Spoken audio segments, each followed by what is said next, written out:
এবার না বেরোলে আরো দেরি হয়ে Tudo যাবে। desceu, redação. স্যার একটা বডি আছে। সিরিয়াস না, ভিডিও হইতাছে না। না না, সম্ভব না। তোমরা আমাকে কি মনে করো বলো তো? একে তো আজকে আমার আসার কথাই ছিল না, তার উপর একের পর এক বডি। আজ আর একদম হবে না, আমি এক্ষুনি বেরোবো। ওই স্যার, এই কেসটা আর্জেন্ট, একটু করে দিতে হবে।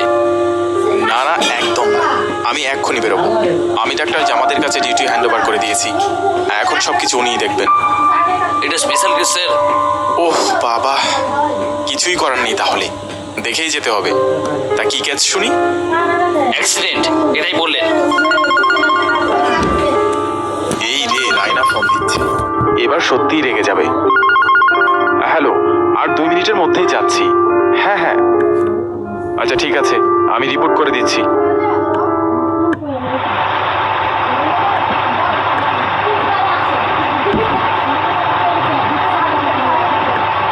গাড়ি চলছে অন্ধকার ছিঁড়ে, দুদিকে ঘন জঙ্গলের মাঝখানে কালো পিচের রাস্তা। অন্ধকারের বুক চিরে আমাদের গাড়িটা এগিয়ে চলছে। পাশে বসে আছে রায়না, গুনগুন করে গান গাইছে। হঠাৎ গান থামিয়ে বলে ওঠে, এই, তোমার এত দেরি হলো বলেই চিটাগাং পৌঁছতে আমাদের দেরি হয়ে যাবে। সানরাইজ মিস হয়ে যাবে। কি করব বলো, যত সব ফালতু কাজে ফাঁসিয়ে দিল। এই শোনো না, সানরাইজ কিন্তু মিস করব না। হ্যাঁ হ্যাঁ, সব হবে, চিন্তা নেই। তেমন হলে আরো একদিন। কে কে বসে আছে পিছনে? কে?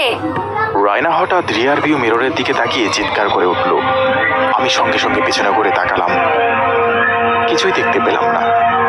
কিন্তু রায়নার চোখ মুখ তখনও ভয়ার্ত। কই, আমি কিছু দেখতে পেলাম না তো? তুমি মিছে মিছে ভয় পাচ্ছ।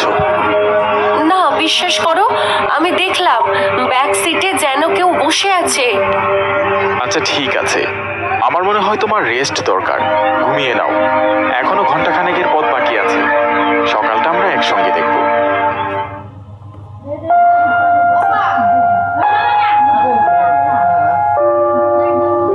পাহাড় বরাবরই আমাদের মুগ্ধ করে, তাই তার টানে বারবার পাহাড়ে ঘুরতে বেরিয়ে পড়ি। তাই ঠিক করেছিলাম সারাদিন ঘুরে নিয়ে একেবারে রাতের দিকে হোটেলে ফিরব। এই আশপাশটা পায়ে হেঁটে ঘুরতে বেরিয়েছিলাম, কিন্তু ফেরার সময় হলো যত বিপত্তি। হোটেলে ফিরে যাওয়ার রাস্তাটাই গুলিয়ে ফেলেছি। পাহাড়ের চড়াই উতরাই পেরিয়ে এদিকে ওদিকে ঘুরে বেড়াচ্ছি শুধু। একে তো রাত হয়ে আসছে, তার উপর কনকনে ঠান্ডা হাওয়া। আমি বলছি, এদিক দিয়ে আমরা এসেছিলাম, এদিক দিয়েই যেতে হবে। আরে ওদিক দিয়েই তো একবার ঘুরে এলাম, ওদিকে তো জঙ্গল। তবে এবার কোন দিকে যাব? কোন দিকে যে যাব কিছুই বুঝতে পারছি না। তার উপর এত ঠান্ডা, একটা কাউকে কোথাও দেখতেও পাচ্ছি না। আমার খুব ঠান্ডা লাগছে, এভাবে দাঁড়িয়ে থাকলে জমে যাব একেবারে। দাঁড়াও দাঁড়াও, আমি দেখছি। হোটেলে যদি একবার ফোন করে বলি। এদিকে আবার নেটওয়ার্কটাও নেই দেখছি। আমি দেখলাম জঙ্গলের অন্ধকার থেকে আপাতমস্তক ঢাকা একজন লোক বেরিয়ে এসেছে। রায়না ছুটে গেল সেদিকে। দাদা, হোটেল ভিউ পয়েন্টটা কোথায় একটু বলতে পারবেন? লোকটা কোনো উত্তর দিল না, আঙুল তুলে সামনের দিকে দেখালো।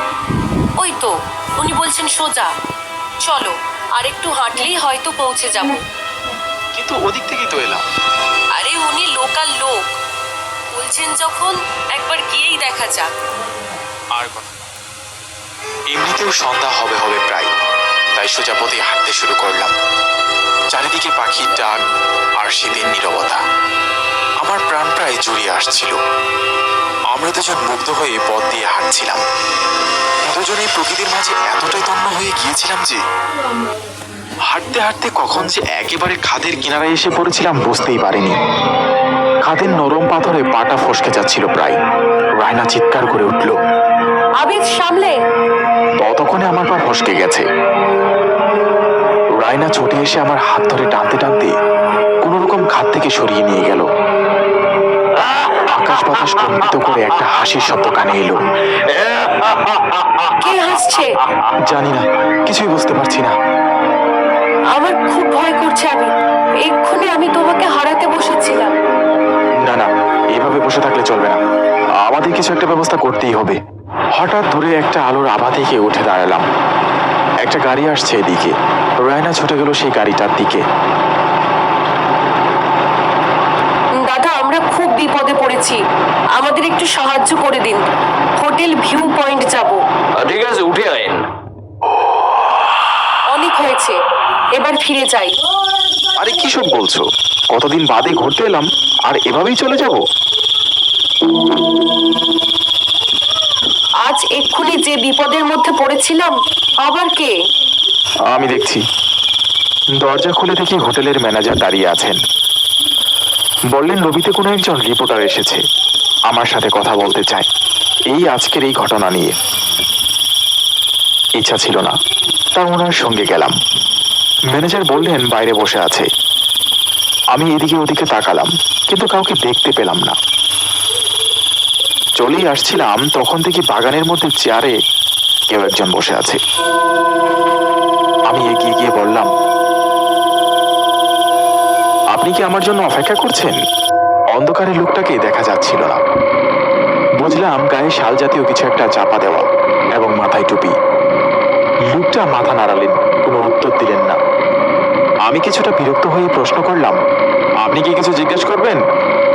লোকটা ঘাড় ঘুরিয়ে আমার দিকে তাকালো, তারপর ফ্যাস ফ্যাস সুরে জিজ্ঞাসা করলো, জীবনে কখনো পাপ করছো? পাপ মানে? আমি কিছু বুঝতে পারলাম না। তখনই শুনতে পেলাম হোটেলের ম্যানেজার ভিতর থেকে ডাকছে, স্যার, আপনাকে আমি কখন থেকে ডাকছি, আপনি এই খাদের ধারে কি করছেন? আমি অবাক হয়ে দেখলাম হোটেলের একদম পিছনে ভাঙা রেলিং এর ধারে কিভাবে যেন ঝুঁকে দাঁড়িয়ে আছি। আর কয়েক পা এগোলেই মৃত্যু। এইখানে এদিকে একটা লোক বসা ছিল না? লোক? হ্যাঁ, আপনিই তো বললেন কে একজন রিপোর্টার এসেছে, আমার সাথে কথা বলতে চায়। হ্যাঁ, এসেছিল, সে চলে গেছে। এই যে কার্ড রেখে গেছে, বলেছে আপনি ফ্রি হলে কথা বলে নিন। আমি অবাক হয়ে যাই। তবে আমি যে লোকটির সঙ্গে কথা বলছিলাম সেই লোকটিকে আমি মনে মনে ঠিক করলাম এইসব ঘটনা কোনোটাই রায়নাকে জানাবো না। সকালের ঘটনা নিয়ে ও এমনিতেই চিন্তিত। রুমে এসে দেখি রায়না ঘুমিয়ে পড়েছে। এমনিতেই সারাদিনের ক্লান্তি, আমিও শুয়ে ঘুমিয়ে পড়লাম।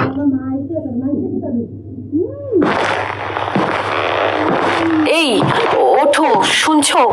একটা শব্দ আসছে, শুনতে পাচ্ছ? ওহ, আবার কি হলো? শুনতে পাচ্ছ না শব্দটা? একেবারে বাইরের জানালার বাইরে। আমি চুপ করে শোনার চেষ্টা করলাম। শব্দটা বাইরে থেকেই আসছে। আসলে আমাদের এই হোটেলটা কটেজের মতোই। কেউ যেন বারবার বাইরে থেকে এই দরজার কাছে আসছে আর কাঠের দেয়ালে শব্দ করছে। আরে বন্যজন্তু হতে পারে, চারদিকে পাহাড় আর জঙ্গল। না না, আমিও তাই ভেবেছিলাম, কিন্তু ফিস ফিস করে গলার স্বর শুনতে পেয়েছি। তুমি একবার রিসেপশনে ফোন করে জানাও। কাউকে কিছু জানাতে হবে না, আমি নিজে গিয়ে দেখছি। আমি উঠে গেলাম দরজার কাছে। দরজা খুলে দেখি বাইরেটা অন্ধকার, কোথাও কিছু দেখতে পারছি না। ফিরে এসে বলি, কোথাও কিচ্ছু নেই, তুমি মিছিমিছি ভয় পাচ্ছ।